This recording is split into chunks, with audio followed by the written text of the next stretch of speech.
रुद्र और अन्या को ग्रीट करता है। रुद्र को देखकर कहता है, सर, दादाजी ने छोटी मैडम के लिए कपड़े भिजवाए हैं। ये बोल वो पैकेट आगे करता है और कहता है, सर, आपको दादाजी अपने कमरे बुला रहे हैं। रुद्र उसे बैग टेबल पर रखने का इशारा कर उसे जाने को कहता है। फिर अन्य को उस पैकेट को उठाने का इशारा करता है और कमरे से बाहर चला जाता है। रुद्र के मना करने के बाद भी अन्य कैसे बनाएगी उसके दिल में जगह? क्या चल रहा है दादाजी के दिमाग में? आखिर क्या वजह थी जो दादाजी ने उनकी शादी करवाई? सारे सवालों के जवाब जानने के लिए पढ़ते रहिए ये कहानी सिर्फ पॉकेट नॉवल पर। अन्य पैकेट को लेकर वॉशरूम में चली जाती है। जब उसे खोल के देखती है तो वो हैरान रह जाती है। उसमें एक लाल रंग की साड़ी जिसमें खूबसूरत जड़ाऊ का काम किया है, दिखने में जितनी खूबसूरत उतनी ही भारी। ये देखकर अन्या असमंजस में पड़ जाती है। हल्की फुल्की साड़ी पहनने वाली अन्या भारी साड़ी को संभालना नहीं जानती थी, लेकिन वो कुछ कर भी नहीं सकती थी। अन्या एक ठंडी आह भरते हुए और आधे घंटे की मशक्कत के बाद आखिर साड़ी पहन ही लेती है। साड़ी पहनना अन्या के लिए जंग लड़ने से काम नहीं था। साड़ी के साथ एक कुंदन का हार था, जो कि काफी खूबसूरत था। अन्या गले में कुंदन के हार के साथ मंगलसूत्र पहन लेती हैं और अपने लंबे घने बाल खोलती है। चेहरे पर मेकअप ना होते हुए भी उसकी सुंदरता में कोई कमी नहीं थी। खुद को मिरर में देखने पर एक पल के लिए अन्या को अपने पर विश्वास नहीं हुआ कि ये वही है। बिल्कुल नई दुल्हन लग रही थी। बस एक कमी थी, सिंदूर। वो भी उसके पास नहीं था। रुद्र दादाजी के कमरे के दरवाजे को नॉक करता है। दादाजी उसे अंदर आने को कहते हैं। उनके इशारे पर रुद्र सोफे पर बैठ जाता है। दिग्विजय जी अपनी कड़क आवाज में रुद्र को देखते हुए कहते हैं, तो आपने क्या सोचा है? रुद्र बिना किसी भाव के साफ लफ्ज में कहता है, शादी करवाने का फैसला आपका था, जो मैंने कर ली। अब इसे मानना ना मानना मुझ पर है। मेरा फैसला यह है कि आप भले ही उसे अपनी बहू मान लें, लेकिन मैं उसे अपनी पत्नी होने का अधिकार कभी नहीं दूंगा। इसके लिए आप मुझे मजबूर नहीं करेंगे। आपकी चाहत थी मेरी शादी, जिसे मैंने पूरा किया। इसके आगे आप मुझसे उम्मीद नहीं रखें तो बेहतर होगा दादाजी। रुद्र के इस फैसले के बारे में दिग्विजय जी पहले से अनजान नहीं थे। आखिर उन्होंने अपने पोते को बचपन से पाला था। उनकी ही शिक्षा और गुण उसके अंदर थे, इसलिए वो बिल्कुल शांत रहे। दादाजी शांत लहजे में रुद्र से कहते हैं, तुमने अब तक मुझसे पूछा नहीं, आखिर मैंने इसी लड़की को तुम्हारे लिए क्यों चुना? तुम तो उस दिव्यांका से शादी करना चाहते थे। ये सवाल तो रुद्र के जहन में भी कई बार आया था, लेकिन अपने दादाजी के फैसले पर आज तक उसने सवाल नहीं किया था। इसलिए उसने ये बात भी बिना आपत्ति के मान ली थी। और वैसे भी रुद्र ये शादी बस एक फॉर्मेलिटी के लिए कर रहा था और दिव्यांका को चुनना उसके 2 साल पहले की गई गलती की भरपाई करने के लिए था। रुद्र अपने दादाजी की आंखों में देखकर कहता है, जरूरत नहीं है। रुद्र का जवाब सुनकर दिग्विजय जी मुस्कुराते हैं। वो अपने मन में कहते हैं, जरूरत तो है, लेकिन वक्त नहीं। जब वक्त आएगा तो तुम खुद उस रात से रूबरू करवाएंगे। दिग्विजय जी रुद्र से कुछ नहीं कहते हैं, क्योंकि वो जानते थे उनका पोता ऐसे तो उनकी बात मानने से रहा, इसलिए उन्होंने कुछ और ही सोच रखा था। दादाजी के हुक्म पर सब बाहर आ जाते हैं। रुद्र, रेहान, तविश, अभय, शौर्य और एक कोने में आकाश भी था। तविश, अभय, शौर्य सब चौहान मैंशन में ही अधिकतर रहा करते थे, क्योंकि दादाजी उन्हें भी अपने पोते जैसा ही मानते थे। शौर्य के पेरेंट्स प्लेन क्रैश में काफी पहले गुजर गए थे। वो अकेला था और एशिया का टॉप एक्टर भी। वही अभय और तविश के डैड और स्टेप मॉम थे। उनके दादाजी दिग्विजय के एक वक्त अच्छे दोस्त भी थे, लेकिन बीमारी की वजह से वो जल्दी गुजर गए। अभय को अपने डैड से कोई मतलब नहीं था और न उनकी दौलत से, इसलिए उसने खुद का 7 स्टार होटल का एम्पायर खड़ा किया था। तविश कभी कभार घोयल हाउस चला जाता है, लेकिन उसे भी कुछ खास मतलब नहीं रहता था, इसलिए दिग्विजय जी उसे भी अपने घर में ले आए थे। सब हॉल में बैठे थे, तभी सबको पायल की आवाज सुनाई देती है। ये उनके घर में 25 साल बाद हो रहा था जब किसी की पायल की आवाज आ रही थी। सबकी नजर खुद ब खुद सीढ़ियों पर चली जाती है। वहां अन्या उस साड़ी में संभलते हुए ध्यान से नीचे उतर रही थी। वो इतनी सुंदर लग रही थी कि सब लोग उसे देखते ही रह गए और रुद्र की तो उसे देख सच में सांस ही अटक गई। उसका दिल जोरों से धड़कने लगा। ये पहली बार था कि किसी लड़की की खूबसूरती उसे इस तरह कायल कर रही थी। वो बिना अपनी पलकें झपकाए एक तक बस उसे देख रहा था। शौर्य ने रुद्र का ये रिएक्शन देखकर धीरे से उसके कान के पास जाकर कहता है, भाभी बहुत सुंदर लग रही है ना? रुद्र ने भी खोए हुए अंदाज में बस हाँ में सिर हिला दिया, जिसे देख शौर्य को तो अपनी आंखों पर विश्वास ही नहीं हो रहा था। लेकिन रुद्र को जल्दी अपनी बात का एहसास हुआ। वो शौर्य को एक तीखी नजर देखकर अपना फोन निकाल उसमें कुछ करने का नाटक करने लगा, लेकिन न चाहते हुए भी उसकी नजर बार बार अन्या पर जा रही थी। वहीं अन्या ने जब अपने सामने सारे मेल मेंबर्स को खुद को ऐसे देखते पाया तो वो काफी ऑकवर्ड फील करने लगी। वो अपनी साड़ी ठीक करते हुए मुस्कुराने की कोशिश कर रही थी। तभी दिग्विजय जी ने अन्या को अपनी ओर आने का इशारा करते हुए कहा, बहू, इधर मेरे पास आओ। अन्या भी उनकी बात सुनकर धीरे से सिर हिलाते हुए उनकी ओर बढ़ने लगी। वो सबसे पहले उनके पैर छूकर उनसे आशीर्वाद लेती है। रुद्र। दिग्विजय जी भी मुस्कुराते हुए उसके सिर पर हाथ रखकर उसे आशीर्वाद देते हैं। फिर वह अपने आसपास एक नजर दौड़ाते हुए सबको देखती है। वहां वो दिग्विजय जी और रुद्र के सिवा शायद किसी को नहीं जानती थी। दादाजी अन्या की तरफ देखकर अपने रौबदार आवाज में कहते हैं, तुम अब तक अपने परिवार से नहीं मिली ना? आओ, मैं सबसे तुम्हें मिलवाता हूं। वो सबसे पहले सोफे पर बैठे एक शांत से आदमी की ओर इशारा करते हुए कहते हैं, ये हैं आकाश राय चौहान, तुम्हारे ससुर और रुद्र के पिता। दादाजी की बात सुनकर अन्या उनकी तरफ बढ़ती है और झुककर उनके पैर छू लेती है। जब से अन्या वहां आई थी, आकाश उसे अपनी पारखी नजर से देख रहे थे। उन्हें अन्या में अपनी कौशल्या की छवि दिख रही थी। वैसी ही सादगी और मासूमियत से भरा चेहरा, होठों पर मन मोह लेने वाली मुस्कान, ये सब उन्हें आज अपनी पत्नी की याद दिला रहा था। आशीर्वाद देने के लिए उनका हाथ अपने आप अन्या के सिर पर आ गया। ये देखकर वहां बैठे सभी लोग हैरान थे। आकाश ने शायद ही इन 25 सालों में किसी के सिर पर अपना हाथ फेरा हो, वो भी प्यार से। ये हक्का तो उन्होंने अपने दोनों बेटों तक को नहीं दिया था। अन्या अपने चेहरे पर मुस्कान लिए उन्हें एक नजर देखती है, फिर दादाजी के पास वापस आ जाती है। आकाश की आज आंखें नम थीं। दादाजी एक प्राउड स्माइल के साथ कहते हैं, आओ, बाकी लोगों से मिलते हैं। ये है रेहान राय चौहान, रुद्र का छोटा भाई एल। दादाजी बस इतना कहते हैं कि रेहान एक्साइटेडली आगे आकर अन्या को साइड हग करते हुए कहता है, वेलकम भाभी, मैं आपका प्यारा दुलारा नटखट सा देवर एल। रेहान को देख अन्या मुस्कुराते हुए उसे हेलो कहती हैं, लेकिन किसी की नजर थी जो काफी जानलेवा तरीके से रेहान के हाथ को देख रही थी, जो अन्या के कंधे पर था। रेहान अपनी बातों में मग्न अन्या को अपने बारे में बता रहा था, जिसे वो मुस्कुराते हुए सुन रही थी। रुद्र का ये लुक शौर्य और अभय ने देख लिया था, जिसके बाद रेहान के आने वाले कल के बारे में सोच सोच कर वो दोनों अपनी हंसी को कंट्रोल नहीं कर पा रहे थे। तभी तविश भी आगे आकर अन्या से हाथ मिलाता है। ये देखकर रुद्र गुस्से में उठता है और अन्या और रेहान को घूरते हुए दादाजी के पास आकर कहता है, मेरी मीटिंग है, मैं ऑफिस जा रहा हूं। दादाजी कुछ कह पाते या रोक पाते, उससे पहले रुद्र तेजी से बाहर निकल जाता है। अन्या रुद्र को जाते हुए देखकर सोचती है, अब इसे क्या हुआ? ये मुझे ऐसे क्यों घूर रहा था?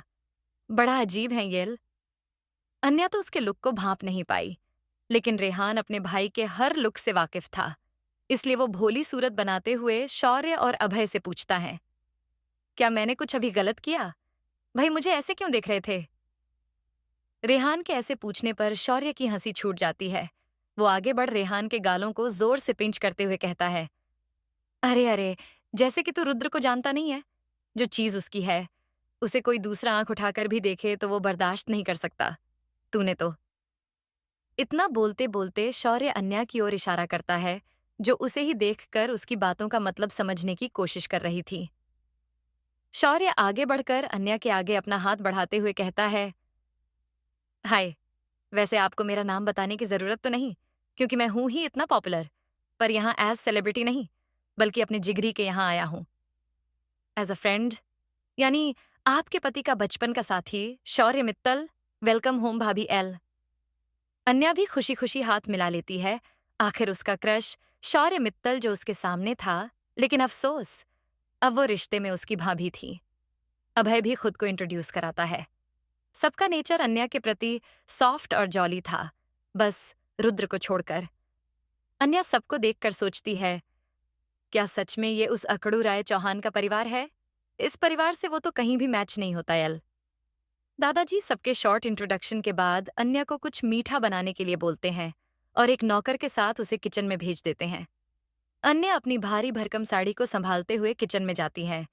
किचन को देखकर उसे काफी हैरान होती है। किचन बहुत बड़ा और सुंदर था।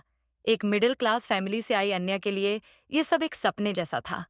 लेकिन एक और बात थी जिसे देखकर वो अब थोड़ा वियर्ड महसूस कर रही थी।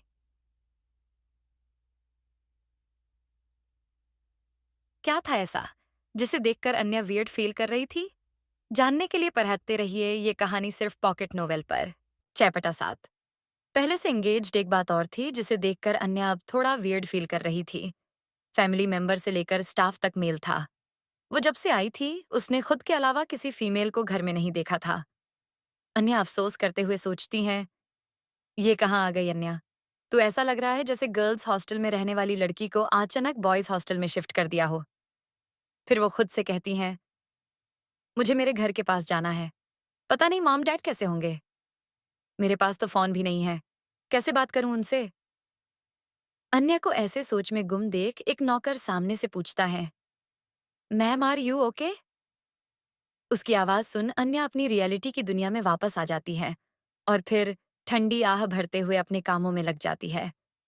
अन्या ने जो खीर बनाई सबको वो बहुत पसंद आई और दिग्विजय जी ने खूबसूरत कंगन उपहार के तौर पर अन्या को दिया। चौहान इंडस्ट्री आज ऑफिस में काफी शांति छाई थी। सब भगवान से अपनी सेफ्टी की दुआ मांग रहे थे। आज किस पर रुद्र का क्रोध फूटेगा कोई नहीं जानता था, इसलिए सब अपने कामों में ध्यान लगा रहे थे। अमन की तो सांस ही अटकी हुई थी। किस पल उसके जान पर बनाए। रुद्र अपने केबिन में एक फाइल पढ़ रहा था, तभी उसके केबिन का डोर नॉक होता है। वो बिना देखे अंदर आने को कहता है। अमन अपने सारे देवी देवताओं को याद करके एक फाइल और पैकेट लेकर रुद्र के केबिन में जाता है। रुद्र के पास जाकर कहता है, सर, ये फाइल आपने मंगाई थी? कोई जवाब ना मिलने पर अमन पैकेट टेबल पर रखकर कहता है, और सर, ये दादाजी ने आपके लिए भेजा है।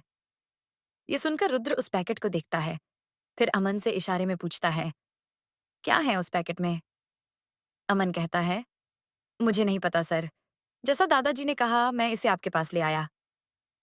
रुद्र अमन को जाने का इशारा करता है और पैकेट को खोल कर देखता है। उसमें एक खाने का बॉक्स था। वो देखकर रुद्र कंफ्यूज हो जाता है। सोचने लगता है कि दादाजी ने उसके लिए ये क्यों भेजा। तभी उसके फोन पर एक मैसेज आता है। वो मैसेज भी दादाजी का ही था, जिसे पढ़कर उसकी नजर सीधा बॉक्स पर चली जाती है। मैसेज में लिखा था, बॉक्स तुम तक पहुंच ही गया होगा। इसमें अन्या के हाथ की बनाई हुई खीर है, बहुत स्वाद है। हम सब ने खाई, अब तुम भी खाओ और आते वक्त अन्या के लिए गिफ्ट लेते आना। एल। रुद्र फोन रखकर खीर के बॉक्स को खोलता है, जिससे बहुत अच्छी महक आ रही थी। उसे देख के रुद्र के एक्सप्रेशनलेस चेहरे पर एक्साइटमेंट आ जाता है और वो जल्दी से उसे टेस्ट करता है। एक बाइट खाते ही उसकी आंखों में एक दर्द उभर आया, जिसे उसने आज तक अपने अंदर ही दबा कर रखा था। वो तुरंत खीर को उठाकर डस्टबिन में फेंक देता है, फिर सिर को चेयर से टिकाते हुए अपनी आंखें बंद कर लेता है। उसके कुछ दर्द थे जो भुलाए नहीं जा रहे थे।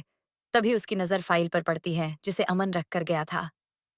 रुद्र उस फाइल को उठाता है और देखता है उसमें अन्या की फोटो थी। फाइल में अन्या के बारे में इंफॉर्मेशन थी, जिसे रुद्र ने ही मंगवाई थी। उसे कल रात से ये बात खटके जा रही थी, आखिर अन्या ने बिना किसी सवाल जवाब के इतनी आसानी से डिवोर्स पेपर पर साइन कैसे कर दिया और पैसे तक नहीं मांगे। रुद्र की नजर अन्या के फोटो पर टिक जाती है। वो हल्के हाथ से उसे छूता है। उसके जहन में एक बार फिर अन्या से बढ़ती नजदीकी, उसकी आंखें, होंठ, सादगी याद आने लगती हैं। ये सब याद करके उसे सुकून मिल रहा था। रुद्र फोटो को साइड रख आगे पढ़ने लगता है। अन्या पढ़ाई के लिए हमेशा बाहर ही रही थी। वो simple and middle class family को बिलोंग करती थी। उसके पापा मम्मी भी काफी सिंपल थे। घर में उनके अलावा उसका एक छोटा भाई भी था। रुद्र बड़े गौर से एक एक चीज पढ़ रहा था। तभी उसकी नजर एक पेज पर जाती है, जहां अन्या की 3 महीने पहले हुई सगाई का जिक्र था। वो पढ़कर तो रुद्र के होश ही उड़ जाते हैं। वो फाइल को बंद करके टेबल पर पटक देता है और गुस्से में खिड़की के पास जाकर एक सिगरेट जलाते हुए लंबे लंबे कश लगाने लगता है। उसके जहन में बस एक ही बात चल रही थी, अन्या की सगाई हो चुकी थी। शायद उससे जिसे वह चाहती हो, इसलिए उसने इतनी आसानी से पेपर्स पर साइन कर दिए। शायद वो जल्द से जल्द इस रिश्ते से आजाद होना चाहती हो। रुद्र को न जाने क्यों ये बातें सोचकर गुस्सा आ रहा था कि अन्या के दिल में पहले से कोई और है। वो उसकी लाइफ में किसी और के होने की बात बर्दाश्त नहीं कर पा रहा था। डिवोर्स की शर्त तो उसने ही रखी थी, लेकिन उसे ये बात अब खलने लगी थी। सिगरेट खत्म होते ही वो अपना फोन उठाता है, एक मैसेज टाइप करने लगता है और अपना कोट उठाकर वहां से चला जाता है। वहीं दूसरी तरफ दिग्विजय जी अन्या को घर की चीजों से रूबरू कराते हुए कौशल्या राय चौहान की फोटो के आगे खड़ी ड्यासा करते हुए कहते हैं, ये है रुद्र की माँ, कौशल्या राय चौहान एल। अन्या बड़े गौर से उस तस्वीर को देख रही थी। तस्वीर काफी खूबसूरत थी। उनकी आंखें देखकर अन्या को रियलाइज होता है कि रुद्र को अपनी माँ से इतनी खूबसूरत आंखें मिली हैं। दादाजी आगे कहते हैं, 25 साल पहले एक हादसे में गुजर गई थी। तब से ये घर सिर्फ एक मकान बनकर रह गया है, जिसे अब घर तुम्हें बनाना है। रेहान ने अपनी माँ को बस तस्वीर में ही देखा है। उसे तो ये मौका तक नहीं मिला कि वो अपनी माँ की गोद में खेल सके। कौशल्या के जाने के बाद लगभग सब कुछ बिखर गया, जिसे अब तुम्हें संभालना है। ये बोलते हुए दादाजी भरोसे के साथ अन्या को देखते हैं। अन्या को कुछ समझ नहीं आ रहा था वो क्या करे, पर दादाजी के भरोसे को देख वो बस अपना सिर हाँ में हिला देती है। दादाजी उसे आगे चलने के लिए कहते हैं, तुम्हें इस घर की बहू के साथ साथ रुद्र की पत्नी भी बनना होगा और इस वंश को आगे बढ़ाना होगा। मन ही मन उछल पड़ता है, लेकिन अपने दादा के सामने मासूम सा चेहरा बनाते हुए कहता है, लेकिन दादाजी भाई। दादाजी कहते हैं, उसे मैं देख लूंगा, कुछ कहे तो कह देना, मैंने मना किया है। रेहान अन्या और तविश को देख आंख मारता है। तविश उसे देख मन में कहता है, एक नंबर का नौटंकी, इसे अच्छे से पता है किससे कैसे अपनी बात मनवानी है। रेहान जल्दी से खड़ा होकर अन्या को अपने साथ ले जाते हुए कहता है, जल्दी चलो भाभी, वरना बाबा का कब मूड फिर जाए, कोई नहीं बता सकता। अन्या तो बस रेहान की नौटंकी देख मुस्कुरा रही थी। CH8, अन्या का मेकओवर, रुद्र का कमरा। अन्या अपनी भारी भरकम साड़ी संभालते संभालते कमरे में आती है, तभी उसकी नजर बेड पर पड़ी रुद्र की शर्ट पर जाती है, जिसके बटन आज सुबह अन्या के खींचने के कारण टूट गए थे। वो शर्ट को उठाती है, फिर प्यार से उस पर हाथ फेरकर उससे आ रही खुशबू को महसूस करने लगती है। उसे वो खुशबू काफी जाने पहचाने लग रही थी, जैसे उसके अतीत से कुछ जुड़ा सा हो। तभी कमरे का दरवाजा खुलता है और रेहान और तविश बेधड़क अंदर आ जाते हैं। रेहान मुस्कुराते हुए कहता है, भाभी डार्लिंग। रेहान की आवाज सुनकर अन्या तो एक पल के लिए डर जाती है और उसके हाथ से वो शर्ट छूट जाती है, जिसे रेहान देख लेता है। अन्या हड़बड़ाते हुए शर्ट को उठाकर साइड में रखती है। रेहान ये देखकर एक शरारती मुस्कान के साथ जल्दी से वो शर्ट उठाकर कहता है, यार तविश, ये तो भाई की शर्ट है ना? लगता है कोई उन्हें बहुत मिस कर रहा है। रेहान की बात सुन तविश भी हंस देता है, लेकिन अन्या एम्बरास फील करती है। वो नजरें चुराते हुए कहती हैं, ऐसा कुछ नहीं है, वो तो बस शर्ट नीचे गिरी तो मैं उठा रही थी। रेहान ये सुनकर कहता है, ओह, उठा रही थी। उसके ऐसे बोलने पर तो अन्य एम्बैरेसमेंट के कारण दबी जा रही थी। उसे समझ नहीं आ रहा था कि वो क्या करे। अन्या का चेहरा देख रेहान और तविश की हंस छूट जाती है। तविश आगे बढ़कर रेहान के सिर पर चपत लगाते हुए कहता है, रिलैक्स भाभी, ये रेहान तो बस मजाक कर रहा था, आप इसकी बात को ज्यादा सीरियसली मत लिया करो। रेहान मुंह बनाते हुए तविश को देखते हुए कहता है, तो क्या तेरी बात को सीरियसली लिया करे? फिर वो अन्या की तरफ मुड़कर कहता है, भाभी चले? अन्या उससे पूछती है, कहाँ? रेहान मजाकिया लहजे में कहता है, रुद्र भाई की नगरी में। अन्या इतना तो समझ गई कि रेहान उसको फिर से छेड़ रहा है, लेकिन वो उसकी बात का मतलब न समझने पर असमंज में कहती हैं, मतलब? रेहान मुस्कुराते हुए अन्या का हाथ पकड़कर आगे चलते हुए कहता है, मतलब शतलब, हम रास्ते में डिस्कस कर लेंगे। पहले हमें यहाँ से जल्दी चलना होगा, क्योंकि अगर दादाजी ने हमें अपने काम में देर करते हुए देख लिया, तो उनका वो शाही हथियार मुझ पर चल जाएगा। इसलिए जल्दी चलो भाभी। रेहान अन्या को विला से बाहर ले आया। तविश भी ठीक उनके पीछे आ रहा था। अन्या को समझ नहीं आ रहा था कि वो जा कहाँ रहे हैं, लेकिन जब से वो आई थी उसके चेहरे पर अगर किसी की बातों से मुस्कान आई थी, तो वो रेहान था।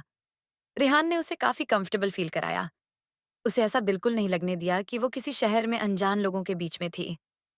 रेहान तविश और अन्या के साथ कार में बैठकर वहां से निकल जाता है। रास्ते भर रेहान अपनी बक-बक और मजाक से अन्या को हंसाता रहता है। वक्त कब बीता और रास्ता कैसे कटा, अन्या को कुछ पता ही नहीं चला। लगभग 1 घंटे बाद रेहान ने शहर के सबसे बड़े ब्यूटिक के शोरूम के बाहर कार रोकी। वो बड़े प्यार से अन्या को अंदर लेकर गया। अन्या तो बस आंखें फाड़े चारों तरफ देख रही थी। एक मिडिल क्लास लड़की के लिए ऐसी जगह पर आना तो एक सपना ही था। लेकिन अब वो मिसेस रुद्र राय चौहान थी, जो पूरे देश का नहीं बल्कि पूरे एशिया का सबसे अमीर और पावरफुल इंसान था, जिसके आगे मंत्री, बिजनेसमैन और अंडरवर्ल्ड के लोग भी झुकते थे। रुद्र ने इस मुकाम पर पहुंचने के लिए बहुत मेहनत की थी, यहाँ तक कि उसने खुद को भी भुला दिया था। अब उसके पास सब था, पैसा, पावर, नाम, शोहरत। लेकिन जो नहीं था, वो था सुकून और खुशी। रेहान अन्या को वाईपी एरिया में ले जाता है, जहां 2 लाइन में स्टाफ खड़े होकर उनका स्वागत कर रहे थे। रेहान ने अन्या के लिए पूरा स्टोर बुक कर दिया था, ताकि उसकी भाभी को कोई तकलीफ या ऑकवर्ड फील ना हो। रेहान वहां के स्टोर के मैनेजर को इंस्ट्रक्शंस देता है और अन्या को अपने साथ ले जाने का इशारा करता है। अन्या अपने सामने खड़ी सेल्स गर्ल के हाथों में पकड़ी ड्रेसेस को देख रही थी। उसकी तो आंखें ही खुली की खुली रह गईं। सारी ड्रेसेस एक से बढ़कर एक थीं। अन्या तो उन्हें देखकर ही शर्म से पानी पानी हो रही थी। पहना तो दूर की बात है। किसी का नेक डीप था, तो कोई थाई से रिवीलिंग थी, तो किसी का बैक नहीं था, तो कोई बस नाम की ड्रेस थी। अन्या ये सारे कपड़े तो बिल्कुल नहीं पहन सकती थी। स्टोर मैनेजर अन्या को वो सारी ड्रेसेस ट्राई करने को कहता है, तो अन्या बिना कोई जवाब दिए चुपचाप बाहर आ जाती हैं। रेहान और तविश की नजर अन्या के हैरान परेशान चेहरे पर जाती हैं, तो वो भी जल्दी से उसके पास आते हैं। रेहान फिक्र भरे लहजे में पूछता है, भाभी क्या हुआ? आप ऐसे बाहर क्यों आ गई? ड्रेस पसंद नहीं आई क्या? उनकी बात सुनकर अन्या नम आंखों से कहती है, रेहान, मैं ऐसे कपड़े नहीं पहनती।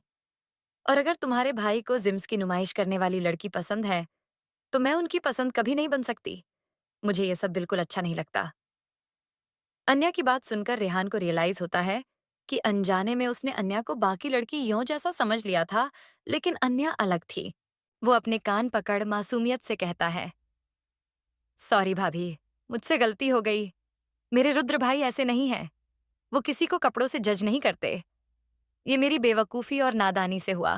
प्लीज़ माफ़ कर दो, और आप ऐसे रो मत प्लीज़। अन्या जल्दी से उसका हाथ कान से हटाते हुए कहती हैं, कोई बात नहीं। रेहान फिर हल्का मुस्कुराते हुए अन्या के कंधे पर हाथ रखते हुए कहता है, तो फिर हम अपनी शॉपिंग कंटिन्यू करते हैं और कुछ अच्छा सिलेक्ट करते हैं। अन्या भी स्माइल करते हुए हाँ में सिर हिला देती है। रेहान और तविश ने मिलकर पूरे स्टोर के अच्छे और अन्या की पसंद के हिसाब से कपड़े छान मारे। चारों तरफ कपड़े और बीच में रेहान और तविश थे।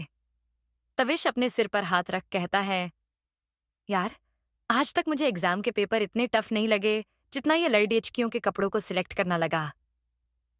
रेहान उसकी बात सुनकर कपड़े देखते हुए कहता है, यार कह तो सही रहा है, पर फिलहाल अपने पास और कोई चॉइस भी नहीं है। चल जल्दी कर। अन्या अंदर रूम में ढेर सारे ड्रेसेस ट्राई करके रेहान और तविश को दिखती है। सारे ड्रेसेस में अन्या काफी खूबसूरत लग रही थी। लास्ट में जब अन्या ने एक रेड कलर का गाउन पहन के आती है, तो रेहान, तविश, सारे एम्प्लॉयज अन्या को देखकर दंग रह जाते हैं। रेहान ने चुपके से अन्या की वो फोटो लेकर रुद्र को भी भेज दी और कैप्शन में लिखा, beauty in red, you missed it. Rehan ने उसके लिए काफी सारे कपड़े पैक करवाए और घर पर डिलीवर करने के लिए कह दिया। रेहान और तविश अन्या को रुद्र के फेवरेट रेस्टोरेंट में ले गए, जो कि अभय का ही था। अभय काम से बाहर था, इसलिए वो उन लोगों को ज्वाइन नहीं कर सका, लेकिन तविश और रेहान को सब पहचानते थे, इसलिए सब ने उन्हें वही एरिया प्रोवाइड किया जो रुद्र हमेशा बुक करता है। कुछ ही वक्त में अन्या उन दोनों से काफी अच्छे से घुल गई थी। उसे इस अनजान शहर में 2 नए दोस्त मिल गए थे। वो तो भूल ही गई थी कि जिस रिश्ते के आड़ में उसे ये खुशियां मिल रही हैं, ये सिर्फ कुछ वक्त के लिए हैं। रेहान और तविश ने अन्या को रुद्र की पसंद नापसंद से रूबरू कराते हुए अपना खाना फिनिश किया। फिर वो जल्दी से अपने आगे की मंजिल के लिए बढ़ गए। उनका नेक्स्ट स्टॉप था एक बड़ा सैलून एंड स्पा। अन्या को मेकअप की इतनी जरूरत तो नहीं थी, लेकिन थॉट है चेंज के लिए रेहान और तविश ने उसका मेकओवर कराया। मेकओवर के बाद जब अन्या रेहान और तविश के सामने आई तो दोनों अपना मुंह खोले उसको देखे जा रहे थे। अन्या उनका ऐसा रिएक्शन देखकर टेंशन में कहती हैं, क्या हुआ? मैं अच्छी नहीं लग रही हो? तुम लोग कुछ बोल क्यों नहीं रहे हो? रेहान अपना फोन निकालकर किसी को कॉल करते हुए कहता है, मुझे लगता है कि मुझे भाई के लिए हॉस्पिटल में एक वीआईपी रूम बुक करा लेना चाहिए। उसकी बात सुन अन्या परेशानी से कहती हैं, पर क्यों, वो ठीक तो है ना? रेहान सीरियस वे में कहता है, भाभी, आप लग ही इतनी खूबसूरत रही हो कि भाई का तो सच में हार्ट फेल होने के चांसेस हैं। रिस्क नहीं लेना चाहिए। तभी तविश हंसते हुए कहता है, भाभी, इसका मतलब है आप बेहद खूबसूरत लग रही हो। ये ऐसे ही फालतू तरीके से कॉम्प्लीमेंट देता है। रेहान तविश को घूरते हुए कहता है, अच्छा बच्चू, मैं फालतू बात करता हूँ। रुक, अभय भाई को फोन करके उस लैला के बारे में बताता हूँ जिसके चक्कर में तू मजनू बने फिर रहा था। इतना बोलते हुए रेहान अभय का नंबर डायल करने लगा तो तविश के चेहरे का रंग ही उड़ गया। वो जल्दी से उससे फोन छीनकर कहता है, अरे मेरे लाल, तू गुस्सा क्यों हो जाता है छोटी छोटी बात पर? तभी अन्या पूछती है, वैसे ये लैला कौन है? ये सुनकर रेहान उछलते हुए उसके पास जाकर कहता है, मैं बताता हूँ भाभी, वो न इसकी।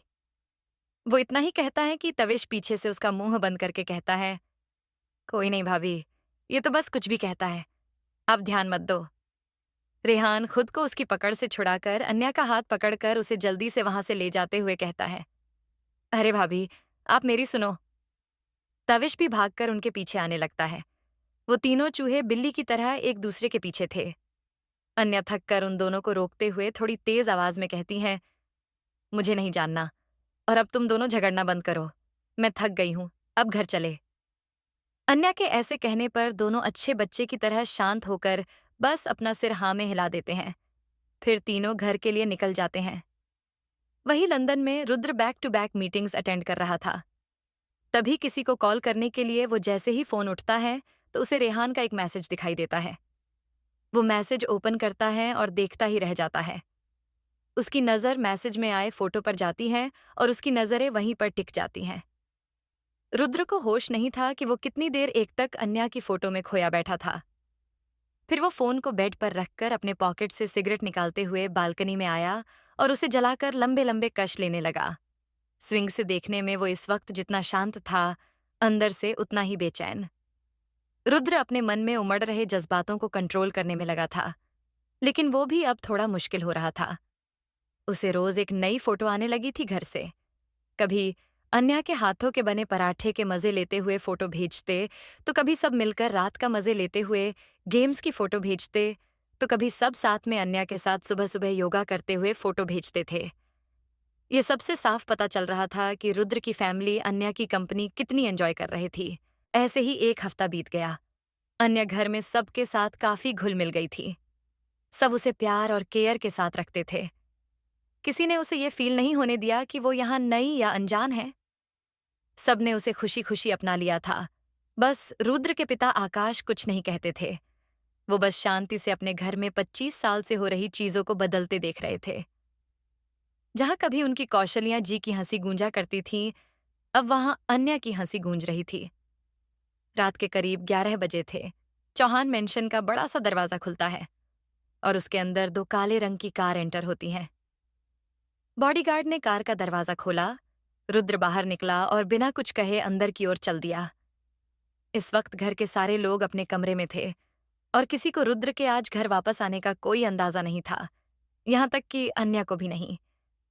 वो तो कहीं ना कहीं ये भूल ही जाना चाहती थी कि वो उस शैतान से रिश्ते में बंध कर यहां रह रही हैं। रुद्र अपने कमरे की ओर जाता है और धीरे से दरवाजा खोलता है। अंदर हर तरफ अंधेरा था। बस एक छोटी नाइट लैंप ऑन थी जो उसके बेड के पास जल रही थी।